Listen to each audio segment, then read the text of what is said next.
Hi, I'm Kayleigh Frost, the Head of Clinical Support at Health Assured, and I'm joined today by Natasha, one of our wellbeing counsellors, and we're going to talk about body positivity and self-acceptance. Natasha, you okay? Yes, thank you. Thank you so much for inviting me to this today. No, thank you for volunteering. It's such a it's a topic that really needs a bit of focus, and we haven't really done too much to highlight this apart from on things like Mental Health Hour at Health Assured. So it's the first conversation that I've had with anyone really about body positivity, self-acceptance.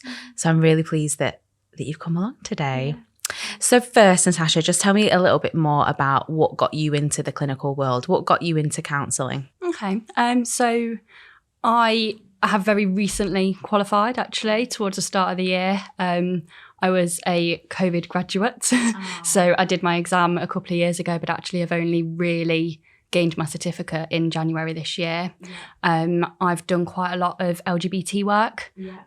That was where I chose to do my placement. Yeah. So my knowledge on that in general has come a long way, probably a little bit linking in with obviously what we're going to discuss today. Absolutely. Body dysmorphia. Yeah, self-acceptance it is a big thing here. Sexuality as well, self-acceptance. It's massive within the that community, that huge umbrella within the LGBT world.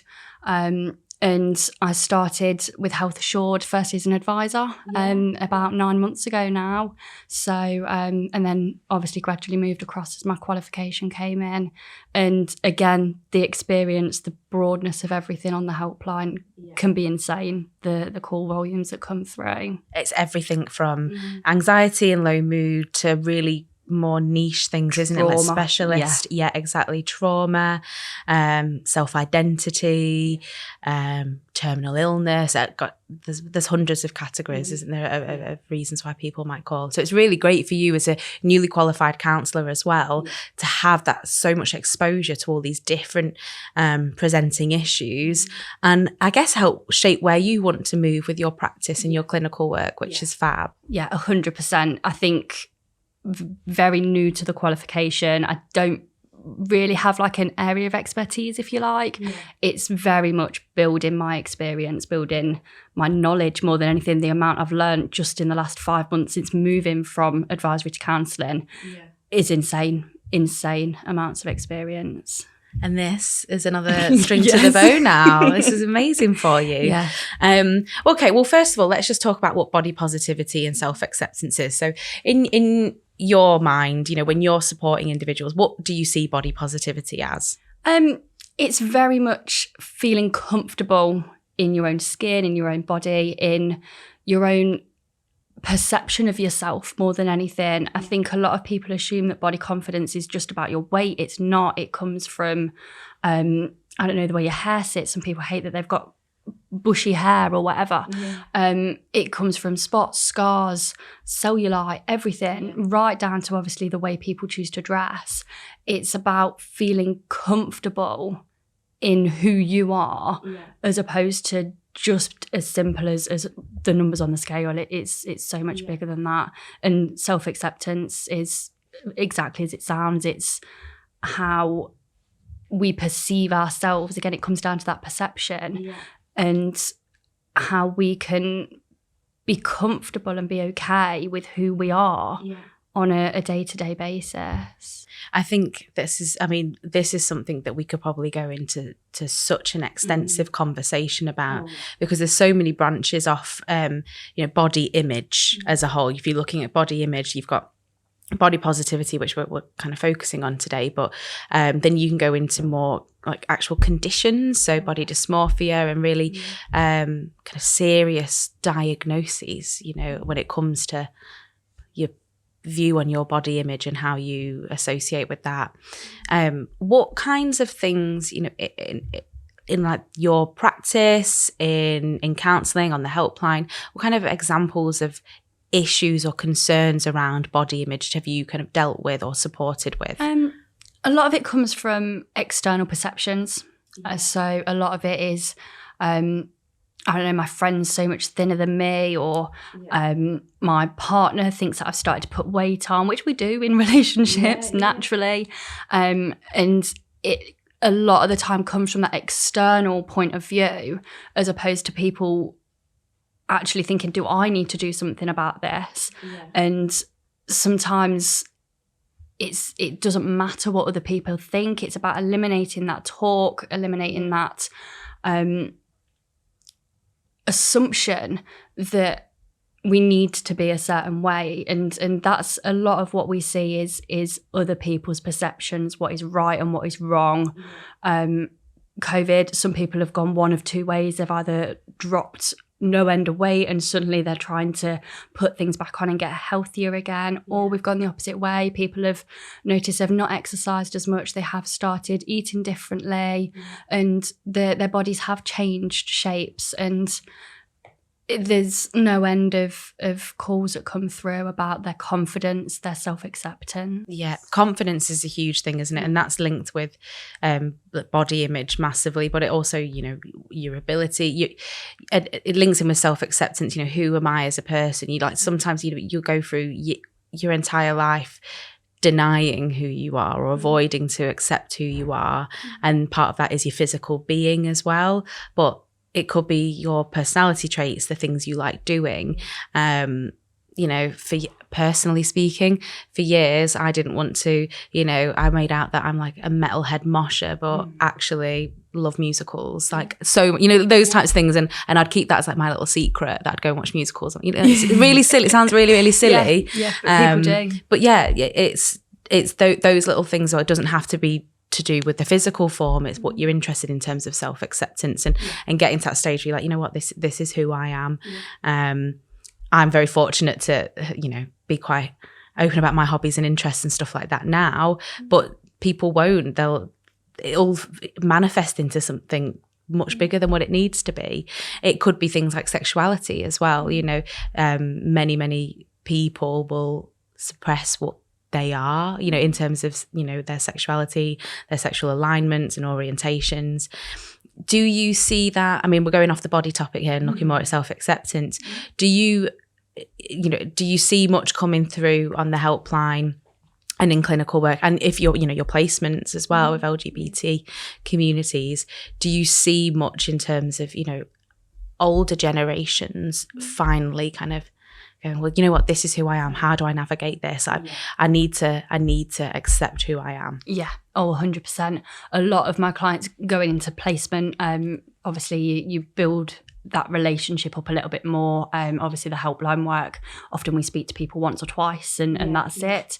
I had quite a few older clients at my LGBT placement, of which they'd struggled so many years and not really fully understood their own journey and themselves in general, to then suddenly be faced with, okay, so this is who I am. Before I can gain the acceptance from anybody else, how do I even gain that acceptance from myself? Because we have to accept ourselves before we can accept other people's perceptions, because otherwise their perceptions become ours. And that's a big thing. That's a huge thing. Even in people's abilities, workplace abilities, abilities as a parent. People come through and say, oh, I can't do this as a mum. We have to accept that we are only one person, and it's whatever we can do in that situation. It's not about the perceptions of other people. No, you're absolutely right. I think that self-acceptance being priority is really key, because then ultimately, if you really got to a state of true self-acceptance, whether anyone else accepts you or not for who you are should be irrelevant. Really, if you have that much self-love as well, and you're very comfortable in your skin and your metaphysical being as well, who you are spiritually, emotionally, then really those types of people are very resilient as well. They brush off any kind of negativity towards them, any criticism that's not constructive, and I think that's what we all aspire to be. So what kind of steps would someone take? What's that kind of what would you recommend? So if someone was calling, to you and they're looking, to really get to that true stage of self-acceptance, loving everything about themselves. It might be impossible to ever love 100% of yourselves, but what kind of things, really like practical things could someone start doing? I love daily affirmations. Okay. Yeah. And it's something that I often recommend on the helpline. There are apps you can buy, like cue cards. You can print them from like Google Images. But sometimes repeating that affirmation to yourself does exactly as it sounds. It affirms that belief that we are whatever, strong, capable, intelligent, whatever it might be. The more you tell yourself those things throughout the day, the more you will start to believe them for yourself. And that's something that I often turn to on the helpline. Something else is sometimes contradicting the negatives. So I would often say for every negative that you've got, try and counteract it with 2 positives. Okay. Not even just about body image, but anything. So I don't know, say I didn't like my hair today. I'd be saying, okay, so that's on my appearance. I maybe really like my nails and I really like what I've worn today. So, okay, I'm acknowledging that my hair, I don't know, didn't go to plan or whatever. This is all hypothetical, by the way. But your lived experience from this morning. But it's about recognizing that there are still positives, even though there's that negative there. It might be that we messed up a huge work meeting, but we, I don't know, did an induction really well with a new starter and we smashed a conference. Like, it's whatever it was. I feel like you're reading my mind. That was me last week. I delivered some training on resilience and I was like freaking out. I was getting so upset. I went to Kayleigh. I was like, oh my God, like, what have I done? I'm going to lose my job. It was awful.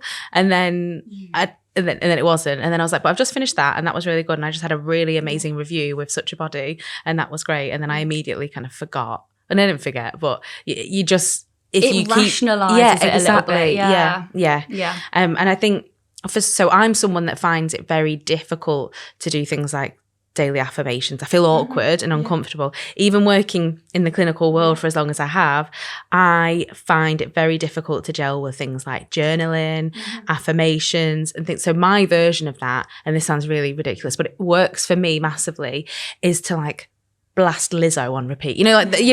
Like really, boosting my confidence through, like self-empowered females and things like that. And I get singing in the shower or something. It's literally either Lizzo showers or Slipknot showers. It's one of the two. If I really need to feel myself, it's Lizzo, or a musical shower, of course. But that works for me a little bit more. But I know what else. It sounds really silly, but watching the music videos as well, because things are cultural. Yeah, exactly. Like things. I think back when we were younger, I don't know how old you are, Natasha, but I feel like I'm a little bit older than you. But music videos and stuff back in the day were, Christina Aguilera in leather chaps and stuff. And like that would really be like, oh God, I'm never going to look like that. At 11 years old, obviously, never going to look like that. But now it is all about loving yourself. And it sounds really cheesy but it works like that. That really works for me. And doing things like watching TikToks that are full of self-empowerment, just Lizzo's TikTok. Basically, this is a Lizzo podcast. I think TikTok's actually a really good platform because these influencers are just day-to-day people. And you see, I buy my clothes from like In The Style or like Misguided or stuff. They don't use your typical stick thin models. They use people that they found on TikTok and they use the social media platform as their reason to get people in rather than what their model looks like. There's more plus size out there than ever before, and actually I look at some plus size stuff and think, why haven't they got that in normal sizes? I now understand those plus size frustrations because it's such a huge market now. There's so many campaigns and whatever. Again, Misguided, there was something on Netflix, Inside Misguided. Oh, I've not watched that yet. It's quite good, but they do they had a whole beauty campaign. It was Love Thyself, I think it was, and so many other beauty products have done exactly the same thing. Dove did one. I was just about to say the Dove one. That was amazing, wasn't it? There's so much more out there about empowerment and body confidence as opposed to that stereotypical model type. I think that's where, it wasn't on my list of things to talk about, as nothing is when I'm doing these, but looking at the impact of social media and kind of your digital well-being. I do, sessions on the impact of of social media on your mental health and stuff, but I talk about the positives, that it has turned around. You know, there is still the horrible, negative, toxic side of social media, but there's so much positivity that's coming out of it. You know, I find different ways to do my hair, do my eyebrows, or, you know, wear clothes differently, or do a new exercise or something like that from TikTok. Like, it's been a wealth of, you know, knowledge and resources for me. Yeah, there's still some idiots on there, just as there are with anything, but to be honest, my For You page is just full of just empowering, amazing, influential, normal people, which is... And again, it highlights the other strengths. It highlights the comedy, the arts, the crafty side of things, rather than just people being pretty, which obviously the likes of Instagram, Snapchat, obviously Facebook, pictures, that is what it was all about. It was about those images as opposed to the personality behind those images. Whereas you can't just post a picture on TikTok. It's a video. You have to show that life. And I think that's where the personality starts to come through and the acceptance starts to come through. I think that is a really good tool for many individuals that are glued to their phone and don't want to change that that way of being, which is absolutely fine. I am one of those people myself. But yeah, hugely using the media, using kind of cultural, like, or pop culture in general, in a really positive way can help. Yes, there's lots of therapeutic ways and clinical interventions, which, you know, we can talk about, and different ways that but you can use it alongside really positive influences. You know, you need to surround yourself with individuals as well that exude that kind of positivity. I've got very fortunate to have a good, you know, support network and friends and family, but I really gravitate towards the cheerleaders, you know, the ones that pump you up, and even when you feel like you look dog rough and you're not feeling yourself, they will pick out the best, you know, a really amazing part of that your being that day, whether that's your person, like something that you've been hilarious, or your eyebrows are looking right, you know, any little bits like that. It's really important, I think, if you do struggle with self-esteem and body image issues, to surround yourself with positivity, with the right people. Eliminating that sort of fat talk, that assumption of, actually, have you lost weight? And I think sometimes even the compliments can come a little bit harsh. If someone was to turn around to me and says, "Oh, you look like you've put on some weight," I could be taking that as, great, I've put on weight. Or I could be taking it as, oh, did they think I was really skinny? Was I too skinny before? Or, oh, have I put on too much weight? And vice versa. If someone says, "Oh, you've lost weight," some people would take that as a compliment and go, "Oh my God, yeah, that's amazing."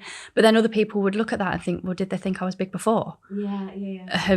There's so much internally that goes on for people, that even the best intended comments can be interpreted in such a way that it can be quite brutal for people. It can, right. So again, sharing another experience. Told you I was good at making this about me.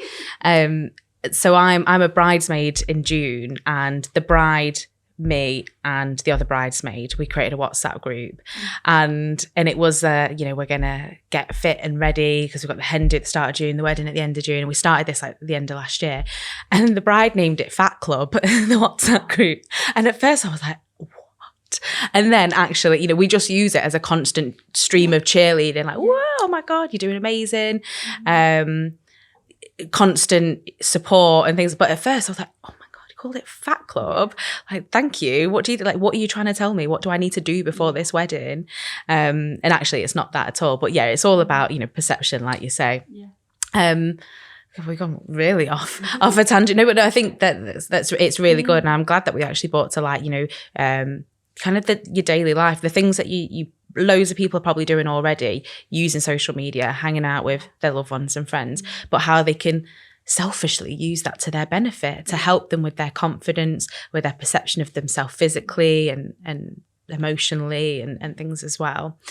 Okay, so looking at a little bit more about body positivity and body image, so looking at the physical side of things, if someone is struggling with their physical, the perception of their physical being, what kind of top tips would you have, Natasha, in terms of like what they might start to do? Yeah. So obviously the first thing is if they want that change to happen, I think every goal needs to be achievable. Yeah. Every goal needs to be achievable. I think some people will come to the helpline and they're like, I want to drop 5 stone. And you're like, well, hold on a minute.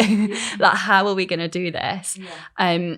So working to an achievable goal, taking it day by day, step by step, that's really important, because accepting who we are in, I don't know, a stone's time might feel more realistic than accepting ourselves 5 stone down the line. Yeah. So if change is what people want and what needs to happen for them to find that acceptance, then that's more than okay. I'm not saying don't do what's going to make you happy, but make it achievable and be sensible and healthy with those changes. In regards to sort of top tips to accepting who we are now, I think wearing comfortable clothing, it took me so long to buy a new pair of jeans.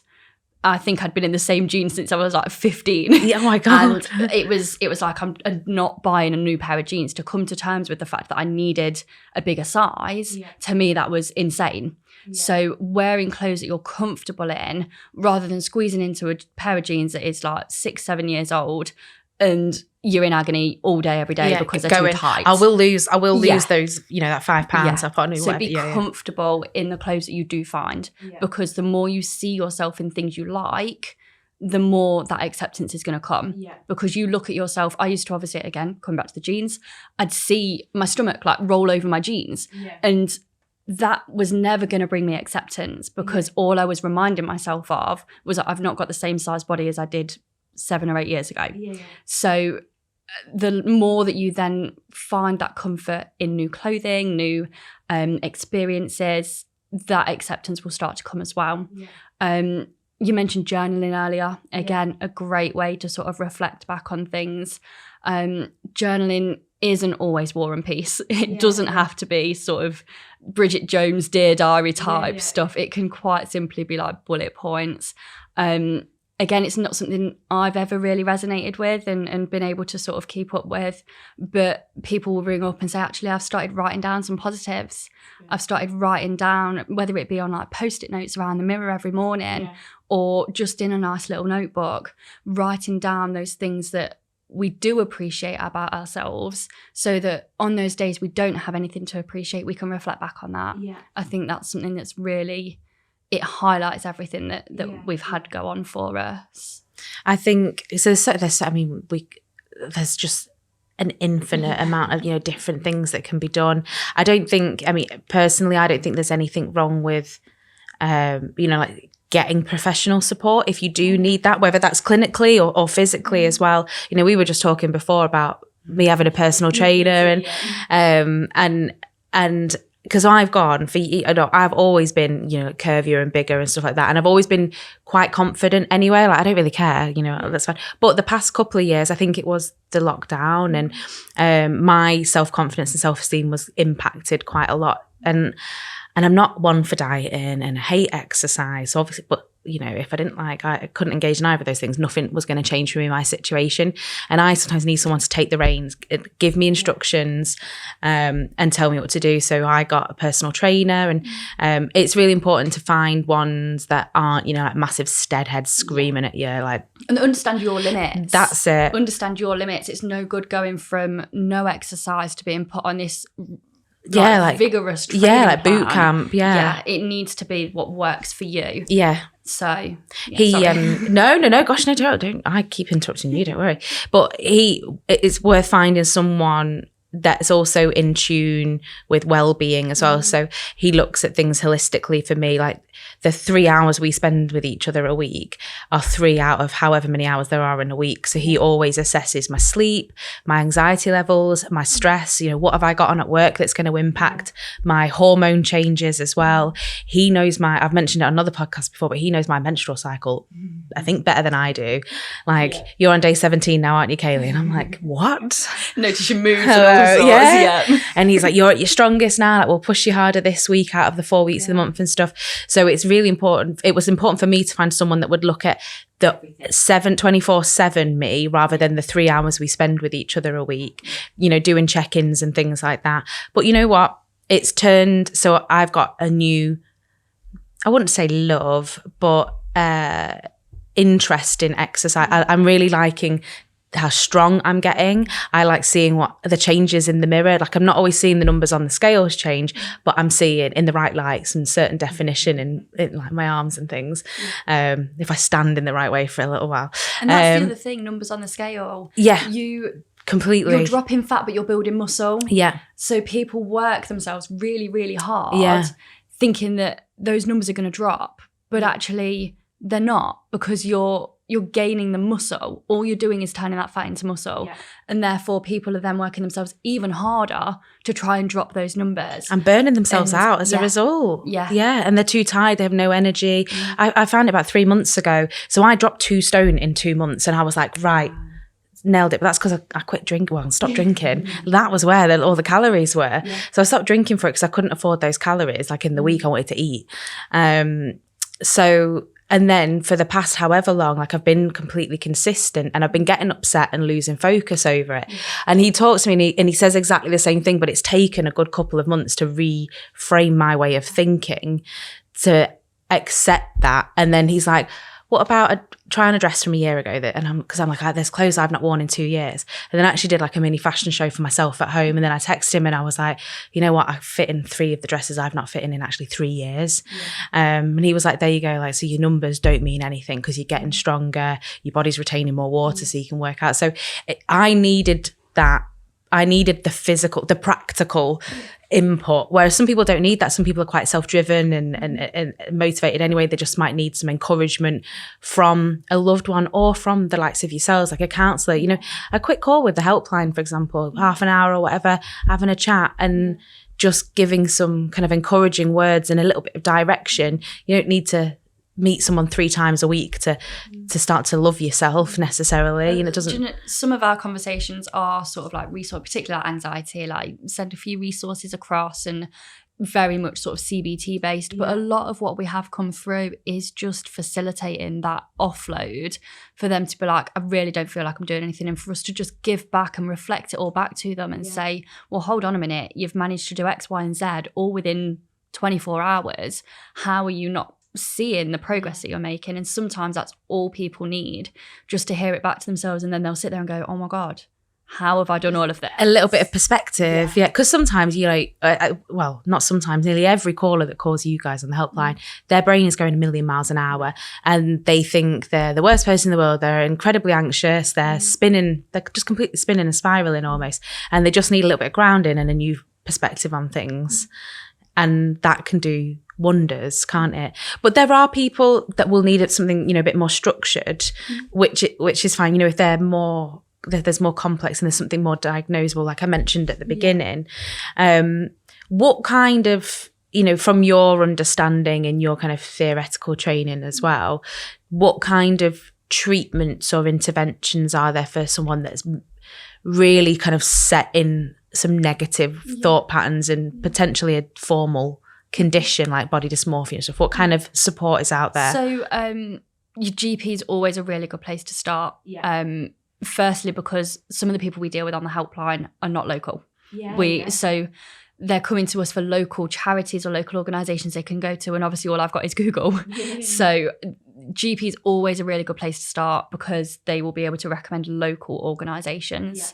If there is something medical or diagnosable, again, the GP is the person that would be able to do that, or would be able to signpost to a psychiatrist, etc., if we're going sort of extremes, to do so.